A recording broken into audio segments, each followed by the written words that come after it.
Olá, professor. Boa noite. Boa noite. Bom dia, boa tarde, boa noite, a depender da hora em que você está assistindo essa aula. Meu nome é Eduardo Ferreira, sou professor de Processo Civil 2 da Faculdade ProMinas em Montes Claros, Minas Gerais. Estamos aqui hoje no dia 31 de agosto de 2020, às 19 horas e 6 minutos, iniciando a gravação do meu encontro com meus amigos e alunos do quinto período noturno do curso de Direito da Prominas. Hoje eu estou aqui com amigas, o público feminino está aqui forte na nossa caminhada, e antes de qualquer coisa eu já agradeço a vocês que aqui estão presentes, a Camila, a Jana, a Ita, muito obrigado verdadeiramente por estarem aqui. Ter vocês na nossa caminhada aqui é muito importante nessa nossa busca por uma formação de conhecimento. Em relação a este nosso encontro, conforme antecipadamente comunicado a todos aqui presentes, nós estamos gravando ele inteiramente e posteriormente estarei disponibilizando para vocês no nosso sistema de comunicação institucional. Falando deste nosso encontro, agora vamos bater um papo no nosso encontro sétimo encontro. Depois do intervalo, ainda hoje, veremos o oitavo, mas o sétimo encontro já tem um material disponibilizado para vocês lá no nosso grupo do WhatsApp. E hoje, nesses dois primeiros horários do dia 31 de agosto, o que nós vamos abordar? Vamos tratar sobre as cartas dentro do CPC. E antes de começarmos esse primeiro ponto, eu quero saber, quem está ao vivo aqui está conseguindo ver os materiais lá no WhatsApp, né, pessoal? Chegaram a dar uma parada, uma lida, estão vendo que eu estou encaminhando por lá, logo que eu tiver acesso ao pincel atômico, eu vou disponibilizar pelo pincel atômico. Mas enquanto isso não tem acontecido, eu vou disponibilizando lá. Me deem esse feedback aqui, todo mundo está conseguindo acessar, está conseguindo ver lá no grupo, todo mundo está conseguindo baixar pelo WhatsApp, está tudo lá disponibilizado. Se precisarem também, podem me falar que eu encaminho em outro local, enquanto ainda não temos o pincel atômico disponível para nossa comunicação. Assim que eu tiver acesso ao pincel atômico, eu também vou disponibilizar lá para vocês tudo, tá bom? Maravilha, e vamos começar a nossa jornada. Pessoal, só para relembrar, no nosso último encontro, na semana passada, nós tratamos em 4 horários, a aula completa, 2 encontros, né, pessoal? Encontro número 5 e 6. Nós analisamos a citação. Primeiro, verificamos os pontos que são gerais, as análises que devem ser feitas numa forma geral em relação à citação, e depois nós batemos um papo sobre as espécies de citação. Do nosso último encontro, o que nós podemos ressaltar aqui neste encontro de hoje? A citação, ela vem com uma importância enorme dentro do processo civil. Do processo como um todo, pessoal. No civil não seria diferente. E em relação à nossa citação, é importante deixar claro que a citação é um requisito de validade do processo. O que quer dizer isso? A citação, ela é um requisito que, caso não venha a ser seguido, que caso não venha a ser cumprido, isso vai acarretar algo que pode se discutir acerca da validade daquele processo. Então, a citação ela vem com essa participação de extrema relevância. Só para lembrarmos, quais são as espécies de citação que nós abordamos na aula passada? Citação por correio, citação por oficial de justiça. Lá na do oficial de justiça também falamos da citação por hora certa. Falamos da citação na secretaria, realizada pelo escrivão ou pelo chefe de secretaria. Falamos sobre a citação por edital e também falamos que existe a citação por meio eletrônico, mais voltada para as empresas, que sejam médias ou grandes, porque empresas pequeno porte, microempresas não são obrigadas a se cadastrar, e também hoje os entes federativos cada vez mais têm tentado se cadastrar pelo menos o CNPJ, por mais que a citação em regra seja feita por oficial de justiça para dar segurança ainda maior. Em relação à nossa jornada de hoje, nós vamos falar sobre cartas. Quando eu falo cartas, vem na cabeça aquelas cartinhas que são encaminhadas lá pelo correio, toda bonitinha, maravilha. E aí, Eduardo, são essas as cartas que se tem no nosso processo civil como um todo? Sim ou não? Eu já antecipo que não. Como assim, Eduardo? Mas então como é que chama carta? A carta é um meio de comunicação. Meio de comunicação que eu vou achar onde, pessoal? No nosso CPC, tá bom? Portanto, vou colocar aqui para vocês agora, só para não esquecer.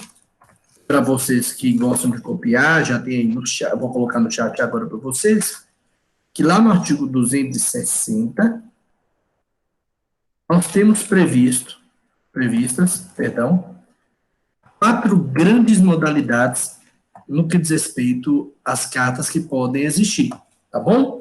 Deixa eu colocar carta de ordem, carta rogatória, carta precatória e carta arbitral. Acabei de colocar para vocês. No artigo 260 e seguintes, lá no nosso CPC, fala para a gente sobre as cartas e suas peculiaridades no que diz respeito aqui à comunicação de atos processuais. Eduardo, onde você vai achar mais especialmente? O 260 e seguintes fala para a gente sobre essa questão que existe a situação dos procedimentos que se segue dentro do CPC, em relação às cartas. Mas onde você vai achar falando e detalhando cada uma delas? Deixa eu colocar aqui para vocês, que isso está lá no artigo 237, deixa eu só colocar aqui os 2 primeiros incisos, lá no 237, coloquei já para vocês o primeiro e o segundo inciso, deixa eu colocar o terceiro, um minutinho que eu já coloco agora para vocês o terceiro inciso. E agora eu vou colocar o 4º inciso lá do 237, para que vocês tenham esse artigo inteiro aí, já na telinha do nosso Hangouts Meet, da nossa reunião, no chat, para caso queiram copiar, anotar, ler, tenham já esse contato. Isso está onde, pessoal? Lá no 237 do CPC, e em relação à questão que envolve o artigo 237, também tem, além dos 4 incisos, vou colocar aí também, que lá existe um parágrafo único no nosso artigo 237. Então, quais são as 4 grandes cartas que se determina existir aqui no Código de Processo Civil?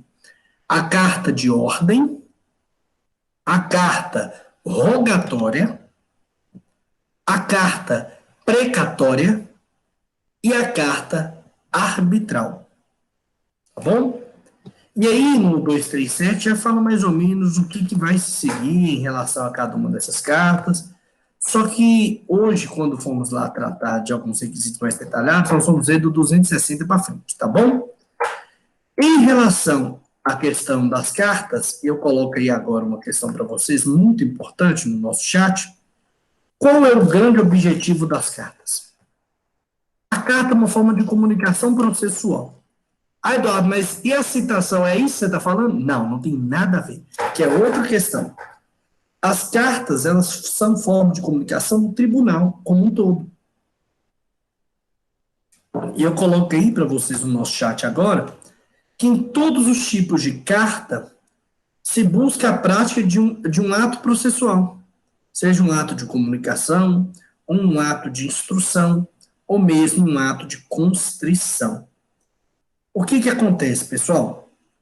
Cada carta vai ter uma finalidade e verdadeiramente ela vem aqui nos tratar, vem informar o que eu vou fazer com cada uma delas, para que eu vou utilizá-las. Mas o mais importante que eu quero que vocês anotem aí, as cartas, elas servem verdadeiramente como os mecanismos de comunicação do tribunal como um todo, dos tribunais como um todo. Lógico que aqui nós vamos tratar, nós vamos abordar das especialidades que envolvem cada uma das cartas, das peculiaridades que envolvem cada uma das cartas, mas eu já quero que anotem que aqui são as formas de comunicação que você utiliza nos tribunais para se realizar comunicações. Seja comunicação para fazer a busca verdadeiramente por um ato de... Repete aí, por favor, professor. Sim, as cartas, elas têm um grande objetivo de realizar atos processuais dentro dos tribunais. E elas terão três grandes formas de se cumprir. Ou se usa a carta para um ato de comunicação, ou usa-se a carta para uma instrução, para um ato de instrução, de produção de prova, ou mesmo para um ato de constrição. Então, as cartas são mecanismos de comunicação dos tribunais. Conseguiu pegar aí, tá? Sim. Maravilha. E eu quero que vocês entendam isso, para não confundir com citação, com intimação.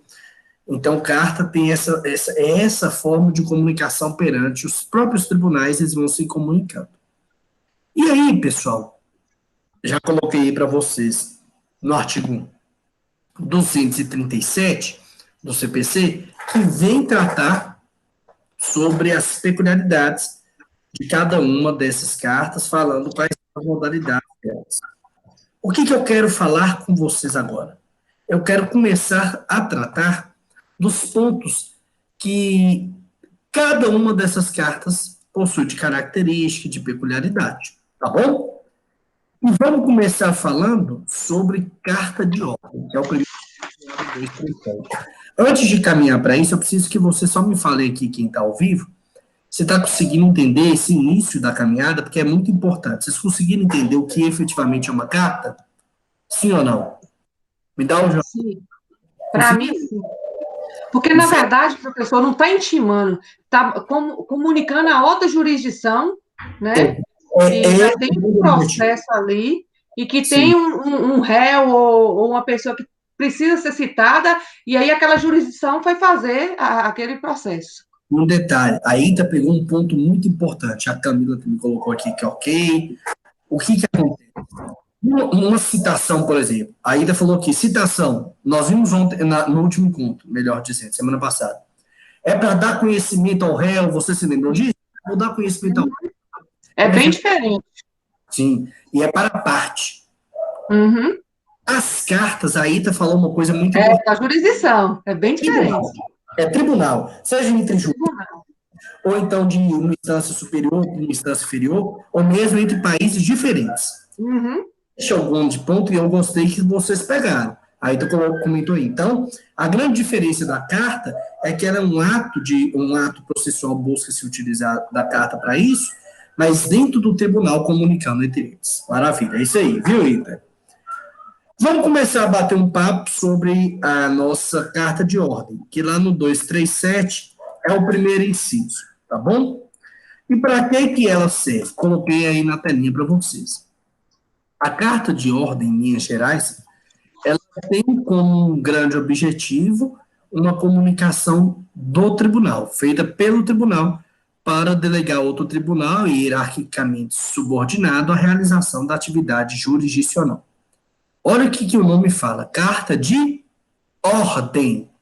Eduardo, o que é carta de ordem, então? Carta de ordem, olha o próprio nome, tem um peso, concordam comigo, pessoal? Carta de ordem, é uma ordem. E quando ela é utilizada? Quando um tribunal, nível superior, ele determina, ele comunica a um juiz, a um órgão inferior, que deve se fazer determinada situação. Tá bom? Eduardo, como assim? No que diz respeito à questão que envolve a carta de ordem, existem peculiaridades que são levantadas pela doutrina, como, por exemplo, Daniel Amorim Assumpção Neves, ele vem falar para a gente sobre essa questão que envolve essa comunicação de um ente do tribunal que vem do nível superior para o inferior, e ele coloca que deve-se realizar essa carta porque, até para dar uma segurança dentro da caminhada processual, para que se saiba que efetivamente aquela determinação foi imposta por um órgão superior. A carta de ordem, então, é essa comunicação de cima para baixo, no âmbito dos tribunais. Vamos dar um exemplo. Vamos imaginar que a Jana, ela é uma juíza, aqui na cidade de Montes Claros, Minas Gerais. E aí tem um processo que teve um recurso, e esse recurso foi parar lá no Tribunal de Justiça de Minas Gerais. E quem é que era a desembargadora que estava à frente desse processo? A Ita. A Ita era a desembargadora, toda chique lá, para fazer essa questão da análise do caso. E vamos imaginar que veio ainda a Camila, lá no STJ, terceira instância. Gente, vocês entendem que dentro do âmbito do Poder Judiciário existem níveis de hierarquia dentro dos tribunais? Nós temos a primeira instância, composta pelos juízes federais, pelos juízes comuns dos tribunais de justiça. Eu estou falando no âmbito da justiça comum. Em segunda instância, nós temos os desembargadores dos tribunais de justiça. Em terceira instância, no âmbito que importa aqui para a gente, que é a área civil, nós temos o STJ, Superior Tribunal de Justiça, e acima de todos os tribunais do Brasil, nós temos o Supremo Tribunal Federal. Vocês entendem que quem está lá em cima, ele é hierarquicamente superior aos que estão abaixo? Então vamos imaginar que a Camila lá do STJ manda lá no Tribunal de Justiça que a Ita realize um ato. Como é que a Camila vai fazer para a Ita lá no Tribunal de Justiça fazer um determinado ato? Ela vai mandar uma carta de ordem. Camila está lá como uma das ministras do Superior Tribunal de Justiça e ela quer que se realize a atividade jurisdicional no órgão abaixo. Vamos imaginar que seria no Tribunal de Justiça de Minas Gerais. Nós estamos aqui no estado de Minas. E aí, para a Camila fazer a comunicação, o que ela quer, o que deve ser feito, ela vai encaminhar para a Ita, lá no Tribunal de Justiça de Minas, uma carta de ordem. Falando assim: oi, Ita, tudo bem? Aqui é a Camila do Superior Tribunal de Justiça. Eu quero que você realize determinado ato aí dentro do tribunal em relação a esse processo. Simples assim. Ou então a Ita manda para a Jana, que é um órgão inferior, uma carta de ordem. Jana, você que está na primeira instância, eu quero que você faça isso, isso e aquilo. Toda a comunicação dentro dos tribunais para se buscar realizar um ato processual deverá ser feita, em regra, através da utilização de carta de ordem. Tá bom? Então, a carta de ordem ela vem com esse grande objetivo no que diz respeito aqui à busca pela prestação jurisdicional, se busca utilizar a carta de ordem para ter essa comunicação de órgãos superiores para órgãos inferiores. Tá bom? Quero saber de vocês que estão aí. Hoje nós vamos precisar de um bate-papo maior aqui, tá bom? Até agora, estamos conseguindo entender, conseguindo compreender verdadeiramente a carta de ordem? Eu quero perguntar, vou perguntar de um por um, para que a gente não passe sem que vocês tenham compreendido a outra, porque depois eu vou começar a fazer um bate-papo sobre pontos que valem para diferentes tipos de carta. Carta de ordem, ficou ok? Ou ficou alguma dúvida em relação ao que ela é, para que ela serve? Me mandem aqui no chat mesmo escrito, se quiser, liguem o microfone, só para que eu fique sabendo. Camila falou que ok, então está seguindo bem. Maravilha, então. Vamos continuar na nossa jornada, na nossa caminhada, e lembre-se, a qualquer momento, se vocês tiverem dúvida, tiver algum ponto que querem ressaltar, vocês têm total liberdade, pode mandar aqui no chat ou mesmo ligando o microfone, tá bom? Vamos falar da segunda carta que está lá no CPC. Falamos da carta de ordem e agora vamos falar de uma carta que tem um nome chique, realmente ela é algo diferente. A carta rogatória. O que seria carta rogatória? A carta rogatória é um mecanismo de comunicação que se tem entre a autoridade judiciária brasileira e a autoridade judiciária estrangeira para que se realize um determinado ato processual, que não pode ser feito por um juiz ou por um tribunal brasileiro, por o ato ter que ser feito em um local onde não se tem a jurisdição brasileira, onde não é um território brasileiro. A carta rogatória ela vem com um pensamento voltado para a questão da cooperação internacional, e em relação à questão que envolve a nossa caminhada em relação à carta rogatória, eu coloco aqui para vocês também no chat algumas observações, que envolve a necessidade dela passar pelo STJ, para ter o exequatur, para que assim consiga efetivamente fazer com que aquela carta ela venha a ter a busca pela autoridade estrangeira para que se realize o ato que se necessita, tá bom? As convenções internacionais, elas visam tratar sobre essa forma de cooperação internacional, podemos dizer dessa forma, que se busca ter no mundo como um todo. Por quê? A cada dia, e vocês sabem disso, a própria rede mundial de computadores é um grande exemplo de como o mundo hoje está interligado, de como as questões que acontecem ao longo do mundo se comunicam, se interligam de uma forma cada vez maior. E não seria diferente nas relações humanas, nas relações sociais, nos atos que vão sendo realizados ao longo do mundo. Então, imagine que eu preciso realizar uma comunicação, uma busca por uma realização de um ato processual em um outro país. Como sabemos aqui todos nós, no que diz respeito à jurisdição no nosso país, o Brasil ele exerce jurisdição em todo o território nacional. Mas e se o determinado ato precisar ser feito na Argentina? Ou nos Estados Unidos da América? Ou no Japão? E aí? Vamos dar exemplo. Vamos imaginar que a Ita está me processando, na hora que ela vai ver onde que Eduardo mora, lá nos Estados Unidos da América. Ué, Ita, mas não precisa fazer a citação? Seria um ato processual, concordam comigo? Maravilha. Mas como é que vai fazer a citação? O oficial de justiça vai sair aqui do Brasil, e vai lá nos Estados Unidos me citar? Não. Por quê? Porque o Brasil não exerce jurisdição lá nos Estados Unidos, ou na Alemanha, ou no Japão. Cada país tem seu poder judiciário, cada país tem suas peculiaridades. No que diz respeito a esse ato processual, o que precisaria se fazer? Precisaria se mandar um pedido para que o órgão jurisdicional daquele país ele venha a realizar um ato processual para que um processo aqui no nosso país caminhe. Isso acontece, Eduardo? Acontece.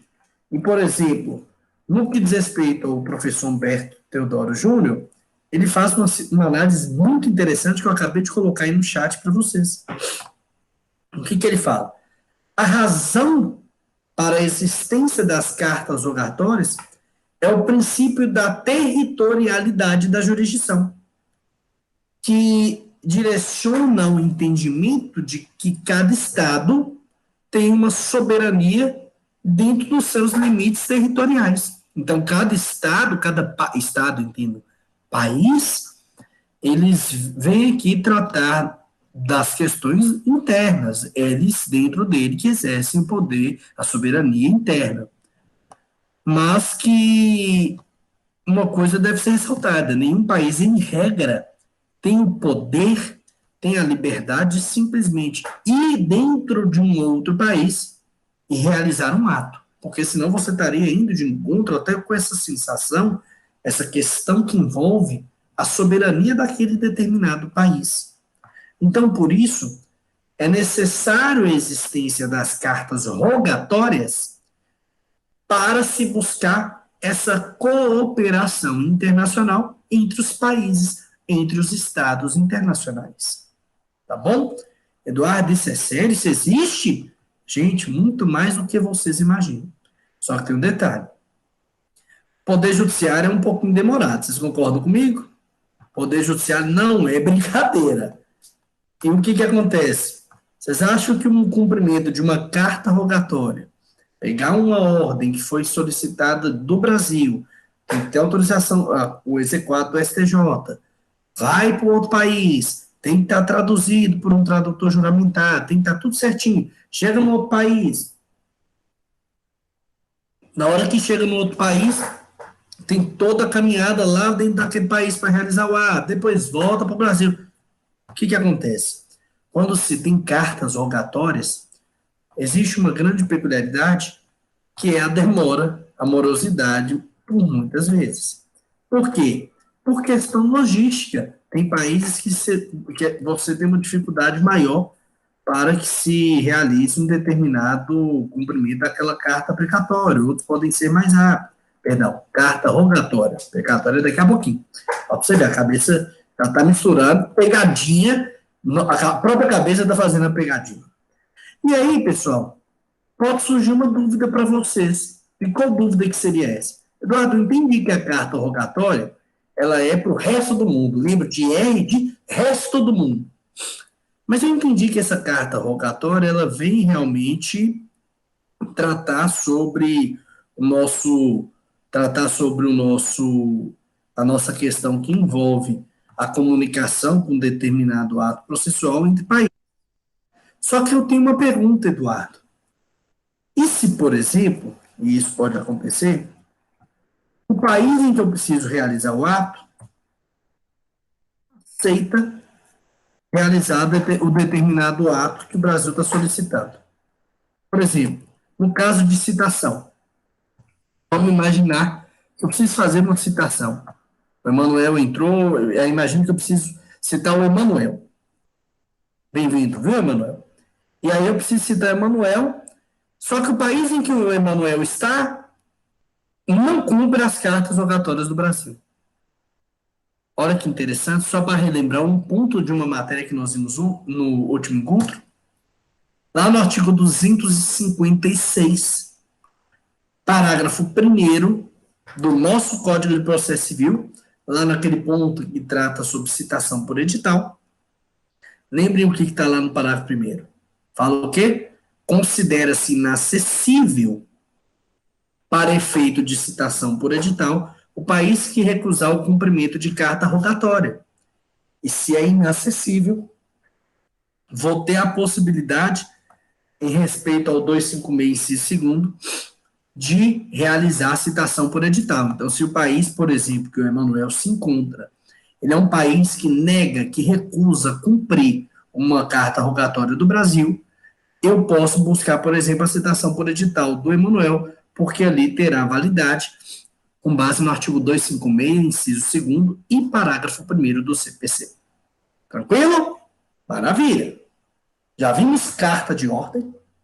Agora estamos finalizando a carta rogatória. Quero saber, carta rogatória ficou compreendido? Conforme falei com vocês, eu vou precisar do feedback a cada uma das cartas, para depois que a gente falar das individualidades, das peculiaridades de cada uma, eu conseguir fazer pontos que se comunicam entre todas. Entendemos a carta rogatória, que fala sobre essa forma de comunicação entre o Brasil e outros países na busca de um ato processual? Sim. Ô, professor, e se o outro país negar e não der atenção a isso aí, não der resposta, e você precisa dar andamento no processo? O que fazer? Se for no caso de citação, Ita, você vai poder fazer citação por edital. Está no 256, parágrafo 1º. Ah, mas se for outro ato? Ita, essa é a grande peculiaridade. A grande maioria dos países aceita cumprir a carta rogatória entre eles. E eles não aceitar. Aí, infelizmente, não tem o que eu fazer em relação ao ato naquele país. Por quê, Ita? Da mesma forma que o Brasil tem soberania no seu território, na Coreia do Norte, quem tem soberania é a Coreia do Norte. Sim. Na Coreia do Sul, quem tem soberania é a Coreia do Sul, e assim no mundo inteiro. Então, nenhum país pode obrigar outro país a realizar um ato dentro dele, se ele não quiser, se ele não aceitar. Aí nós temos um verdadeiro impasse diplomático, um impasse jurídico, e como advogado, como operador do direito, você teria que parar e verificar outro ato que poderia ser feito que não fosse esse no outro país, uma vez que houve, por exemplo, a negativa. Mas realmente é muito interessante, Ita, que no primeiro momento nos deixa inquietado. Concorda comigo? Ô, Sim, Eduardo? porque se for uma causa muito importante, aí você precisa. Aí a pessoa pega e some lá para o outro lado. E Sim, aí você precisa resolver uma situação. Aí, mas aí, de qualquer forma, professor, vai ficar uma interrogação, mas dependendo de outro país. só que se for só de comunicação, porque as cartas elas têm três objetivos. Hum, Comunicação, que é um deles, que nós falamos, por exemplo, citação, ou buscar quem tinha aquela parte, é a primeira questão. Existem outros dois atos, além da comunicação, usando a carta para buscar um ato de instrução, que é a busca pela produção da prova, e um ato de constrição, por exemplo, de ir lá na sua casa e de pegar um patrimônio, vamos imaginar isso. O de comunicação é relativamente mais fácil. Por quê? Ah, a pessoa está lá no país, não está conseguindo citar, tem citação por edital, tem intimação por edital. Lógico que é igual nós falamos no último encontro, a citação por edital, assim como a citação por hora certa, elas são consideradas citações fictas. Aquela que você presume que a pessoa foi citada. Você não consegue ter certeza absoluta, mas tem validade. As maiores dificuldades, Rita, surgem quando? Quando aquela carta ela tinha um objetivo ou de instrução para produzir algum tipo de prova, por exemplo, fazer a oitiva de uma testemunha, hum. ou nos atos de constrição. Ah, eu quero pegar o patrimônio da Ita, que está lá no Canadá. Vamos imaginar, não estou falando que é, mas só te de exemplo, Canadá, imagina que não cumpre mais carta rogatória do Brasil. Aí é aquele ato específico vai ficar um pouco mais difícil, tá bom? Só que em relação à comunicação, você tem a citação por edital e a intimação por edital. E aí vai ser muito caso concreto. Vai ter que ver o que vai fazer, se negar, é uma dorzinha de cabeça. Tá bom, Ida? Mas Ok, realmente obrigada. deixa inquietado. Porque a gente tem uma visão, muitas vezes, que o processo vai ser cumprido de qualquer forma, não é, Ida? A gente pensa Isso, isso. isso. Ah, mas é justiça. A justiça tem uma interrogação bem grande. A gente fica, na verdade, a gente fica assim, ué, então quer dizer que, na verdade, aquilo parece que é lindo, que tem um passo a passo, tem hora que pode ser que não aconteça, que não siga, ela fala com tristeza? Sim, infelizmente. Porque cada país, ele vai determinar o que, que vai ser cumprido dentro dele. Tá bom? Ótima pergunta. Mas conseguiu entender, Eita? Obrigada. Maravilha. Vamos seguindo então na nossa caminhada. Já falamos de duas cartas, as cartinhas pesadas, né? A gente achando que é aquela cartinha de amor. Ah, meu Deus, que carta linda, tem lindo. Não, aqui nós vamos seguindo para a terceira carta. Que carta seria a terceira? A carta precatória. Acabei de colocar aí na telinha para vocês. A carta de ordem é de um tribunal superior para um inferior. A carta rogatória é de um tribunal no Brasil para um tribunal estrangeiro. E a carta precatória? O que é a carta precatória no nosso CPC? Para que ela serve no nosso CPC? Ela é muito utilizada? Posso falar com vocês? Sim, ela é utilizada bastante. Quando? Quando um juiz necessita que outro juiz realize um determinado ato. Tá bom? Por exemplo, vamos imaginar que a Camila está num processo aqui na cidade de Montes Claros e a Jana, ela mora em Francisco Sá. Vamos falar um pouco mais distante. A Jana mora em Belo Horizonte. E aí, como é que eu faço a citação de Jana? O oficial sai aqui de Montes Claros e vai lá para Belo Horizonte? Não. Por quê? Porque dentro do poder judiciário, cada juiz, cada comarca tem jurisdição dentro dela. Por exemplo, o juiz de Montes Claros, ele não manda fazer um ato em Belo Horizonte. O juiz de Montes Claros, ele determina os atos que são realizados na comarca de Montes Claros, ou de Belo Horizonte em Belo Horizonte, e assim por diante. Só que vocês entendem, nós falamos de cooperação internacional quando estávamos falando de carta rogatória. Só que lá no CPC também existe um sentido de cooperação interna, uma operação nacional. Dentro dos órgãos do Poder Judiciário, eles têm que auxiliar que o outro consiga realizar atos. E a carta precatória, ela surge com esse grande objetivo. É quando o juiz de um local pede para o outro fazer. Aí vamos dar exemplo desse caso que eu falei da Camila e da Jana. Camila está aqui em Montes Claros, a Jana mora lá em Belo Horizonte. E ela não está conseguindo citar, quer citar por oficial de justiça. E aí a Camila vai falar o quê para o juiz de Montes Claros? Juiz, a Jana, que é a requerida, ela está residindo em Belo Horizonte. E eu quero que se faça a citação por oficial de justiça. Só que o oficial de justiça não pode sair daqui de Montes Claros para ir lá. Então eu quero que você me faça um favor. Manda uma carta precatória para o juiz de Belo Horizonte, solicitando que ele mande o oficial de justiça de Belo Horizonte realizar o ato. E depois que realizar o ato, devolver aqui falando o que resolveu. A carta precatória é para isso. E aí coloco para vocês aí na telinha que a carta precatória é quando o juiz precisa de um auxílio de outro juízo de mesmo grau jurisdicional para realizar a prática de um determinado ato dentro de um processo. E aí surge a carta precatória para ter essa comunicação entre juízes.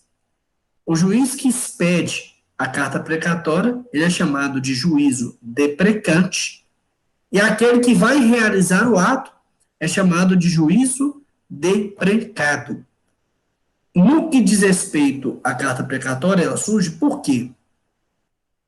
Porque não existe hierarquia entre juízes. Eduardo, mas Belo Horizonte é a capital. Mas o juiz de Belo Horizonte, hierarquicamente, ele tem o mesmo nível que o juiz de Bocaiúva, de Montes Claros, de Patos de Minas, de Uberlândia. Lá em Belo Horizonte, você tem a diferença do Tribunal de Justiça, que não é nem juiz, chamam-se desembargadores. Entre juízes, existe a mesma hierarquia. Então, imagine, eu sou aqui de Montes Claros, eu quero pedir para o Emanuel, que é juiz em Janaúba, realizar um ato. Eu só falo assim, Emanuel, cumpre aí para mim. O Emanuel fala, maravilha, cumpri aqui, te devolvo falando o que aconteceu. Isso acontece muito no que diz respeito à caminhada de processo, tá bom? Carta precatória de todas as cartas é que na vida prática, normalmente você, como operador do direito, vai ter mais contato, tá bom? No que diz respeito à questão que envolve a caminhada de um processo, a carta precatória, ela demora um pouco em alguns casos. Hoje, com o processo judicial eletrônico, especialmente, tem melhorado bastante. Por quê? Porque antigamente, pessoal, todas essas cartas iam só pelo correio. Gente, só para ir chegar, meu Deus, você perdia só depois que chegava, você perdia brincando 6 meses. Só para ir chegar, sem contar o tempo que cumpria, o tempo que ia juntado. Só que hoje existe uma forma de comunicação mais rápida no que diz respeito às cartas. E por isso tem tido uma diminuição nos prazos que normalmente elas levam para ser cumpridas. Mas eu tenho carta precatória que em 1 mês e meio foi cumprida, eu tenho carta precatória que já tem mais de 1 ano e até hoje não foi cumprida. Então isso é muito relativo, vai depender da comarca, vai depender do local onde que está, para saber a questão de tempo, tá bom? Falamos da carta precatória, das 4 ficou faltando só uma. E essa uma, eu quero que vocês coloquem um asterisco, por quê? Porque quando a gente fala de carta, os alunos eu vejo que só lembram da carta de ordem, da carta rogatória, da carta precatória e esquecem que existe uma quarta. Essa quarta é chamada de carta arbitral. Alguém aqui já escutou falar de arbitragem? Sim ou não? Nos 2 próximos horários, inclusive, nós vamos bater um pouco o papo diferenciando mediador, conciliador, árbitro, para a gente falar da audiência de conciliação e mediação no CPC. Só que o que é arbitragem? É uma forma de tentar se resolver um determinado conflito sem a participação direta do Poder Judiciário. E a carta arbitral, ela surge buscando uma comunicação entre esse juízo arbitral e o Poder Judiciário, tá bom? No que diz respeito à questão que envolve a carta arbitral, ela é peculiar por quê? Porque ela vem de fora do Poder Judiciário, ela vem de um árbitro. Em relação a ela, coloquei na tela para vocês, no nosso chat, que é possível que um árbitro ou um tribunal arbitral expede uma carta arbitral para o Poder Judiciário, na área de sua competência territorial, para praticar um ato ou determinar o cumprimento de um ato que foi solicitado pelo árbitro. Inclusive aqueles que geram, inclusive, a questão de efetivação de tutela provisória deferida no tribunal arbitral. É interessante, e por que que é interessante? Porque tudo que envolve a arbitragem, e nós vamos ver nos próximos encontros, no próximo encontro dos 2 últimos horários, que envolve também conciliação e mediação, cada vez mais tem tido uma relevância. Por exemplo, eu advogo para algumas empresas, e cada vez mais, principalmente empresas de médio e grande porte, têm buscado a arbitragem. A questão que envolve a arbitragem é tão peculiar que eu coloquei para vocês que existe uma lei própria, que é a lei da arbitragem, a lei 9.307 de 1996. Está aí no chat para vocês, e fiquem tranquilos também, que este material também está lá naquele que eu disponibilizei para vocês, lá no nosso grupo do WhatsApp, relacionado ao encontro número 7, tá bom? E em relação aqui à lei da arbitragem, lá no seu artigo 22C, fala que será observado o segredo de justiça na carta arbitral, exceto se for provada não for provada a confidencialidade estipulada na arbitragem. Por quê? Em regra, no que diz respeito ao juízo arbitral, ele não é público no que diz respeito a uma comparação, por exemplo, com o Poder Judiciário.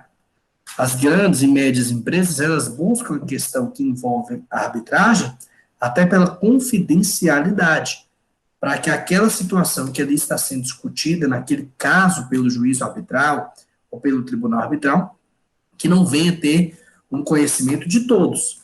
Muitos usam para isso, com esse grande objetivo. Em relação à questão do CPC, é interessante, por quê? Porque nós temos que lembrar um ponto interessante. Eu sei que vocês já têm contato já com o CPC de 2015, só que eu quero relembrar uma questão que no CPC de 73, que é o anterior, a carta arbitral não aparecia. E por isso que muitos que operam direito lembram muito da carta de ordem, da carta rogatória e da carta aplicatória, e esquecem da existência da carta arbitral, porque é uma novidade do CPC de 2015. Isso é interessante demais. Demonstra para a gente como o nosso Código de Processo Civil, ele tem uma preocupação pela busca da resolução de conflitos de formas alternativas. É tão sério que, por exemplo, no mundo do esporte, no futebol, grandes situações são resolvidas por tribunais arbitrais. Nós temos aqui no estado de Minas Gerais um grande conflito esportivo que envolve a questão do jogador Fred com o Clube Atlético Mineiro e com o Cruzeiro, que está sendo analisado por um tribunal arbitral. Para vocês entenderem que essas formas de resolução de conflito alternativas que saem do Poder Judiciário, elas têm tomado força cada vez mais. Tá bom? Maravilha, então.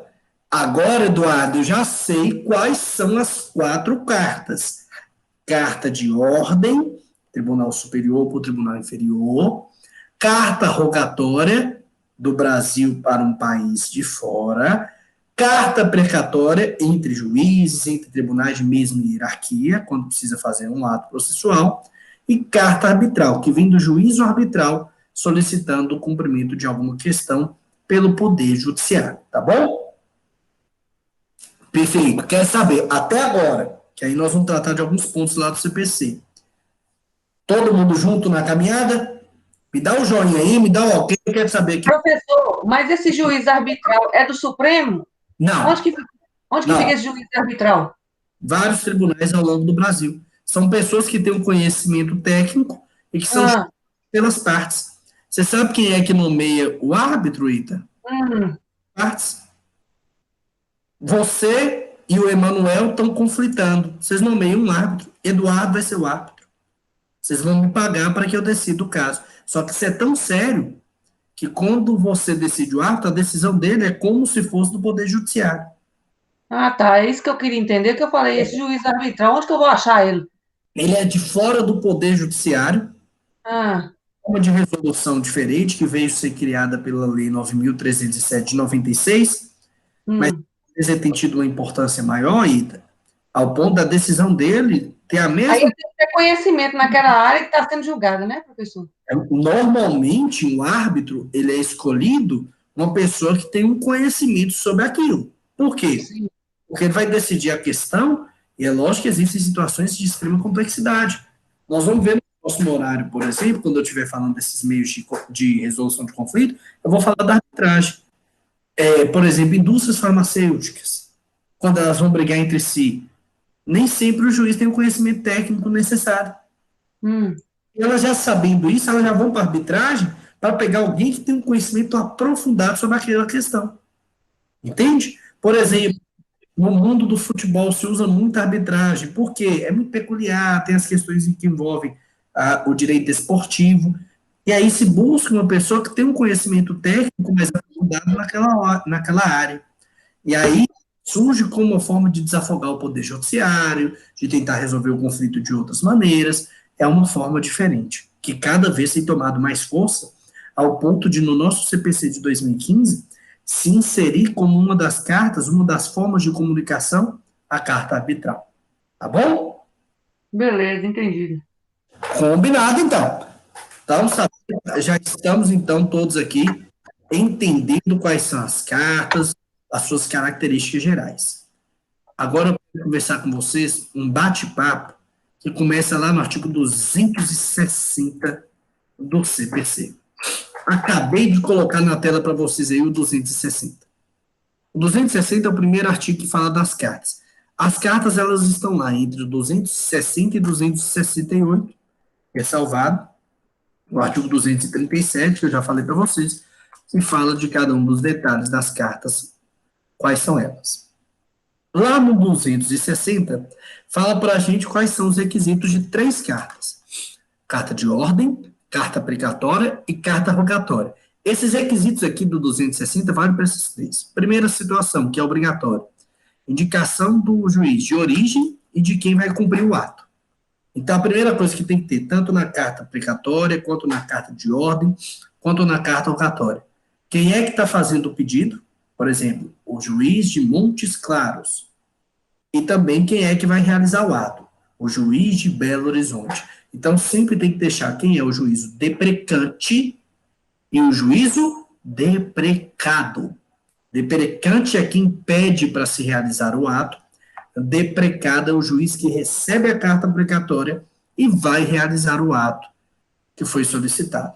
Que vai realizar, por exemplo, o ato quando é carta rogatória país, por exemplo, no que diz respeito à carta rogatória, pode ser a origem, o Brasil, e o destino que vai realizar o ato, a Alemanha.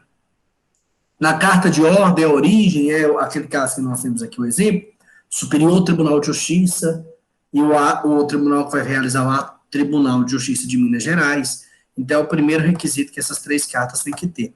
A informação de quem é que está solicitando, quem é que vai cumprir o ato. Tá bom? Segunda questão que é obrigatória.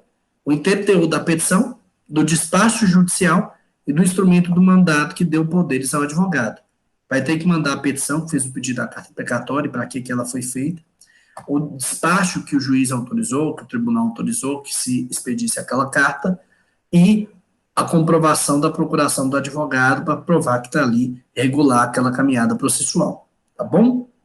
Terceiro requisito que é obrigatório nessas 3 cartas, de ordem, precatória e rogatória, a menção do ato processual que lhe constituiu o objeto. Então, eu tenho que fazer quem é o juiz que pede, quem é o juiz que vai realizar o ato, eu tenho que trazer a petição que solicitou a carta, o despacho que autorizou, e o terceiro, eu tenho que falar o que eu quero fazer. Por exemplo, vamos imaginar no caso que eu dei da Camila e da Jana, quando a gente estava explicando a carta precatória. Camila em Montes Claros, Jana residindo em Belo Horizonte. Qual que é o ato que a gente quer? Simples. Que se realize a citação da Jana. Simples assim. Esse é o objeto que gerou a carta e tem que estar lá constando. Por fim, em relação a essa carta de ordem, precatória e rogatória, deve estar assinada pelo juiz. Se for em processo físico, assinada por escrito, por óbvio, e no que diz respeito à questão que envolve um processo eletrônico, hoje a assinatura se dá por meio eletrônico, que facilita bastante. O Eduardo, mas calma aí. Você me falou da carta de ordem, da carta precatória, da carta rogatória. Esses são os requisitos. Ué, mas são 3 aí. Você tinha me falado que existiam 4 cartas. Existem. Está faltando qual? A carta arbitral. Essa daí que a gente falou, que é diferente, emitida. E se você pega lá no 260, parágrafo 3º, que eu acabei de colocar na telinha, fala para a gente sobre a carta arbitral. E olha o que fala. A carta arbitral atenderá, no que couber, aos requisitos que se refere a esses 4 incisos aí do artigo 260, e vai ser instruída, vai estar acompanhada da convenção de arbitragem e das provas da nomeação do árbitro e da aceitação de sua função. Então, no que diz respeito à carta arbitral, ela, em regra, vai trazer os requisitos que são aqui elencados no artigo 260, mais a comprovação da convenção arbitral. O que é convenção arbitral? Quando as partes aceitaram ir para arbitragem, o nome disso é convenção de arbitragem. Também vai ter que provar que a questão que foi nomeado o árbitro, por exemplo, no caso que eu dei da Ita e o Emanuel, primeiro ato, provar que ela e ele assinaram um documento falando que iriam para arbitragem.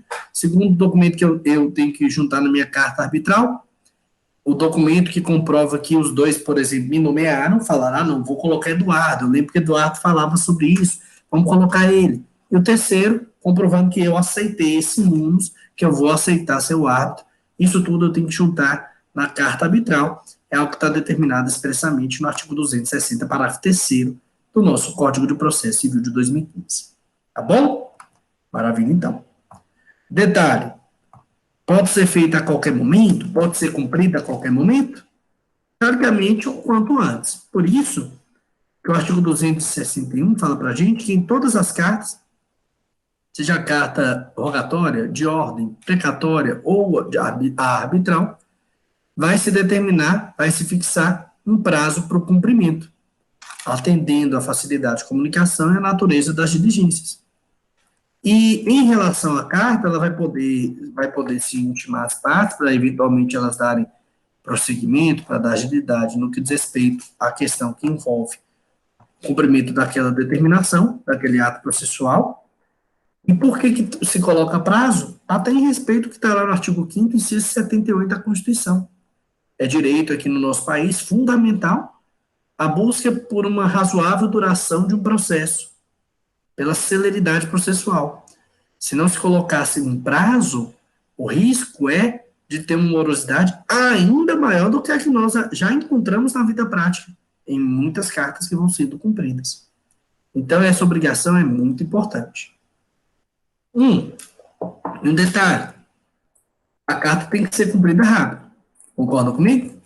E por isso, nós estamos falando aqui de rapidez, o 262 fala que a carta tem caráter itinerante, podendo antes ou depois de lhe ser ordenado o cumprimento, ser encaminhada a juízo diverso do que dela conste, a fim de se praticar o ato.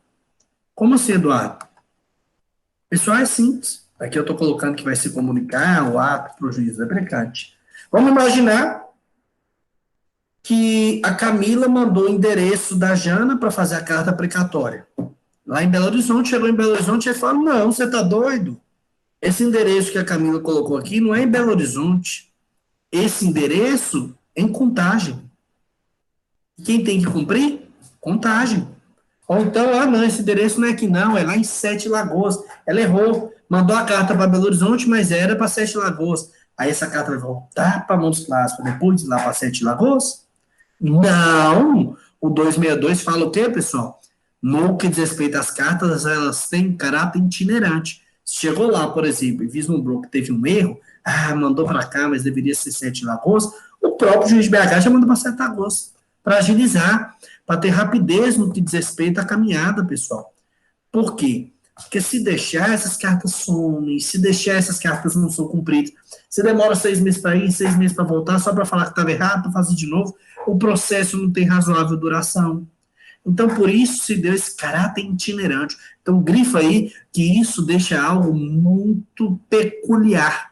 A busca pela instrumentalidade das formas, a busca pela duração razoável do processo, a busca pela celeridade processual. Tá bom? Maravilha. E aí, pessoal, nós sabemos que, em relação aos requisitos, eu falei que um deles seria a assinatura. E, em relação às cartas, no que diz respeito a elas, é o que eu falei. Cada vez mais tem se dado uma busca pelas cartas na modalidade eletrônica. Quem não vai pelo correio, vai por e-mail, é muito mais rápido.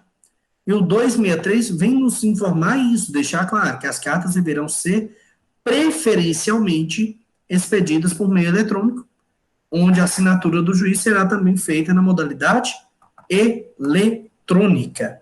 A busca por se ter preferencialmente a expedição das cartas por meio eletrônico se dá para cada vez mais se buscar o quê, pessoal? Agilidade, rapidez no cumprimento daquela carta, tá bom? Seguindo aqui nossa caminhada. Vamos caminhando. Qualquer dúvida também, vocês me avisem aqui no chat ou falem pelo microfone também, vocês têm liberdade, tá bom? Em relação à carta como um todo, nós vimos que elas deverão ser realizadas pelo meio eletrônico. Só que tem duas aqui que tem uma peculiaridade que o próprio CPC veio falar. O 264 fala para a gente que a carta de ordem e a carta precatória deve ser expedida por meio eletrônico, por telefone ou telegrama, contendo o resumo substancial de todos aqueles requisitos do artigo 250, e no que diz respeito à sua oferição, para comprovar sua autenticidade, todas as informações que ali vão comprovar a autenticidade daquela determinação. O artigo 250 é aquele que fala para a gente da questão que envolve os requisitos de um mandato de citação, por exemplo, por oficial de justiça, tá bom? No que diz respeito aqui à questão que envolve a carta como um todo, ela vai ser encaminhada pelo secretário de tribunal, pelo escrivão, pelo chefe de secretaria de juízo, para o juízo deprecante, pelo juízo deprecante para o juízo deprecado, por meio eletrônico, ou mesmo fazendo ligação para tentar resolver o quanto antes aquela situação, tá bom? E aí, eu pergunto para vocês, nós estamos vendo que as cartas são mecanismos de comunicação entre os tribunais. E que qual o grande objetivo que nós conseguimos vislumbrar dessas cartas, independente de qual seja? Se busca, através delas, a realização de um ato processual, seja ele um ato de comunicação, seja ele um ato de instrução, ou seja ele um ato de constrição. Maravilha. No que diz respeito ao cumprimento da carta precatória, no que diz respeito a essa busca pela comunicação e pela realização de um ato através de uma carta, eu coloco aí na telinha para vocês, artigo 266. E o que o 266 do CPC nos informa? Fala para a gente que são praticados de ofício os atos requisitados por meio eletrônico e de telegrama, devendo a parte depositar, contudo, na secretaria do tribunal ou do cartório do juízo deprecante a importância correspondente às despesas que serão feitas no juízo em que vai se cumprir o ato. O que quer dizer isso? Tem a carta precatória lá em Belo Horizonte, vai se cumprir o quanto antes. Mas um detalhe, se a Camila não tem justiça gratuita, o que ela vai ter que fazer? Lá em Montes Claros, o juiz vai expedir a carta precatória, ela vai ter que pagar custas. Simples assim. E aí?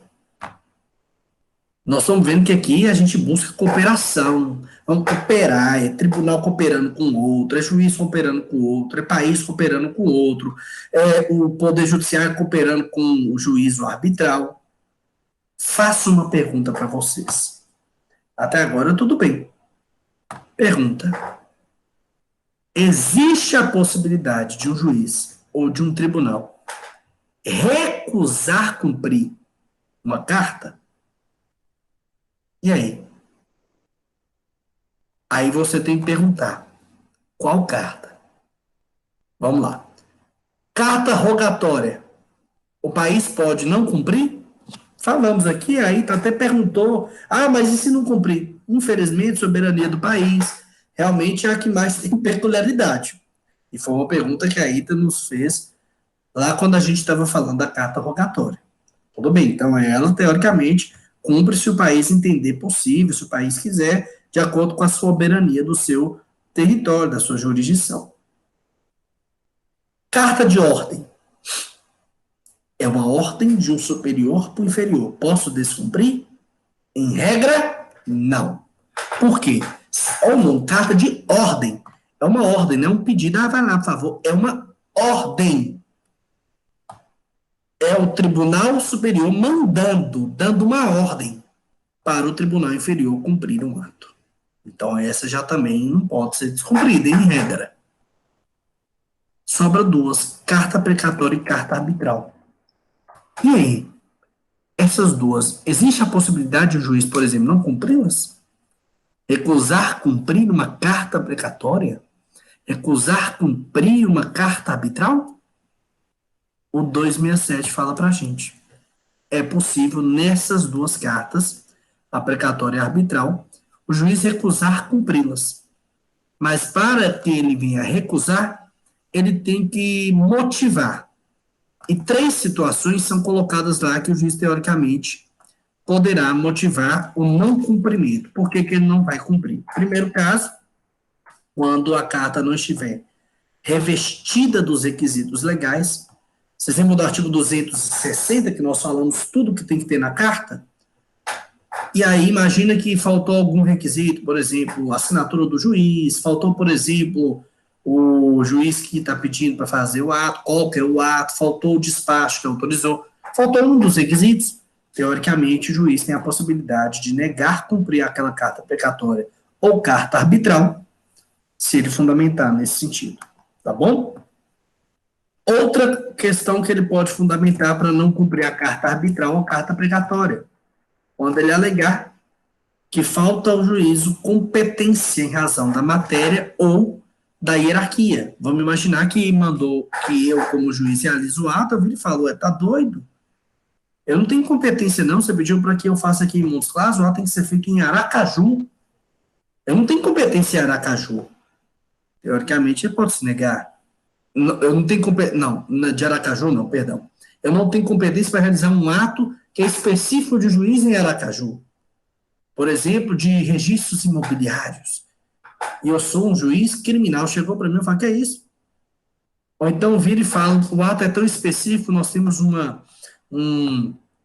vara lá em Belo Horizonte de conflitos agrários. Aí imagina um caso de conflito agrário, manda que eu realize um ato, eu falo, calma aí, tem uma vara que é especializada nisso, eu não tenho competência, ou mesmo de hierarquia. Não sou eu quem tem que fazer isso, é o tribunal, eu não tenho competência.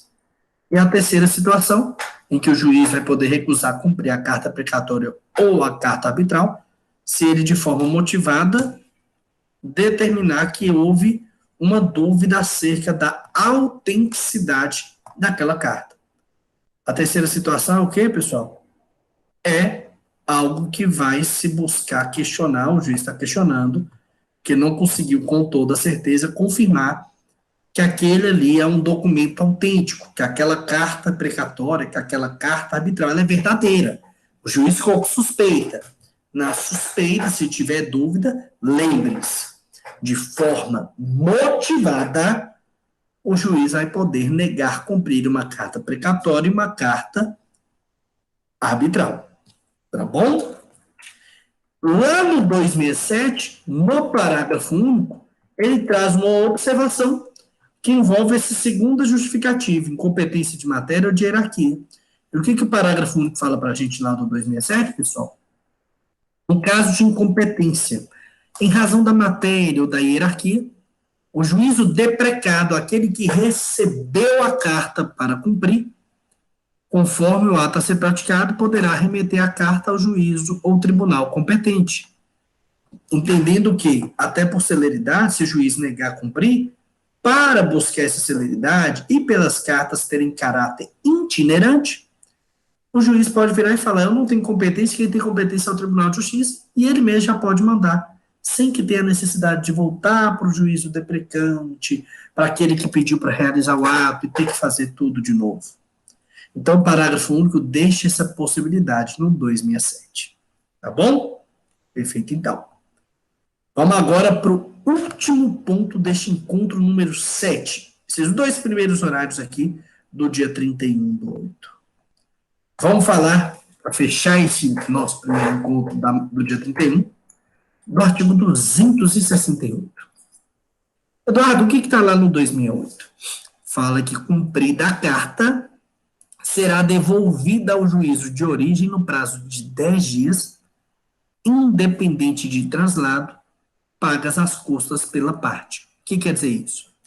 Qual o grande objetivo da carta? Uma comunicação dentro do tribunal que busque, que visa essa realização de um ato processual, seja por outro tribunal de hierarquia diferente, de outro país, juiz de locais diferentes, ou mesmo o juiz arbitral para o Poder Judiciário.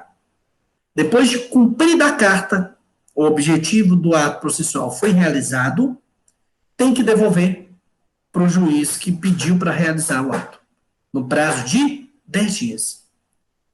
É lógico que a parte tem que ter pago as custas para isso voltar, porque isso pode gerar algum tipo de custo. Só que é interessante porque depois que cumpre a carta precatória, o juiz rapidamente devolve a carta, ou cumprida ou não cumprida, porque isso pode acontecer também. Pode ser que a carta, na hora que vai realizar o ato, não consegue realizar, a pessoa não mora lá, o bem que foi lá pegar não está mais lá. Pode ser que a carta seja cumprida, mas que ela tenha uma resposta negativa, simplesmente não consegui achar. Ou então cumpriu em parte.